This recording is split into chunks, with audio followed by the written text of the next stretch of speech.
વાત કરીએ જામનગરની તો જામનગરમાં રોગચાળાને લઈને તંત્રની બેઠક કે જ્યાં મહાનગરપાલિકા કચેરી ખાતે યોજવામાં આવી બેઠક ત્યારે હોસ્પિટલના સત્તાધીશો બેઠકમાં હાજર રહ્યા જ્યાં કોલેરા અને ચાંદીપુરાના શંકાસ્પદ કેસો વધતા બેઠક યોજવામાં આવી ત્યારે મ્યુનિસિપલ કમિશનરની અધ્યક્ષતામાં બેઠકનું આયોજન કરવામાં આવ્યું જ્યાં શહેરના વોર્ડ નંબર 12 માં સૌથી વધુ કોલેરાના કેસ છે ત્યારે શંકાસ્પદ કેસોને અટકાવવા તંત્ર સજ્જ હોવાનો દાવો મહિનામાં અત્યાર સુધી જે કોર્પોરેશન વિસ્તારને ઇવન આસપાસના જે વિસ્તાર છે સ્લમ એરિયા છે એમાંથી થઈને ટોટલ 24 કોલેરાના કેસ આવ્યા છે.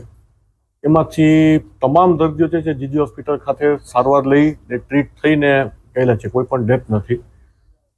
વરસાદ પછી ખાસ કરીને જેમ માનનીય કમિશનર સાહેબે કીધું કે અમારા જોવા મુજબ જે લોકોને આના કોલેરાગ્રસ્ત છે બધા ઘરમાં મોટાભાગના બોરનું પાણી વાપરતા હોય છે, એટલે ચોમાસા પછી બોરમાં પાણીમાં લેવલ અપ થાય એ વખતે શક્યતા એવી હોય કે હવે નદીમાંથી જે પાણી આવતું હોય એમાં બી કોલેરાના જીવાણુ હોય. શહેરમાં કોલેરાની વાત કરીએ તો ગઈકાલે એક પણ કેસ નથી. છેલ્લે પરમ દિવસે 4 કેસીસ આવ્યા હતા અને લગભગ છેલ્લા 1.5 થી 2 મહિનાનો ટોટલ સમયગાળો ગણીએ તો એની અંદર 24 કેસીસ છે. એમાં શહેરની આજુબાજુના કેટલાક વિસ્તારો પણ આવી જાય છે, પરંતુ જો જામનગર શહેરની વાત કરીએ તો સ્પોરેડિક રીતે છૂટાછવાયા કેસીસ આવેલા છે.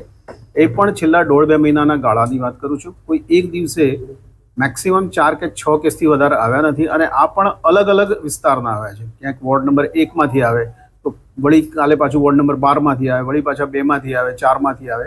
આ રીતે વોર્ડની સંખ્યા પણ ફરી છે, એટલે કે છૂટાછવાયા કેસીસ આવેલા છે. આજની તારીખે શંકાસ્પદ એક પણ નથી, ગઈકાલે પણ એક પણ શંકાસ્પદ નથી.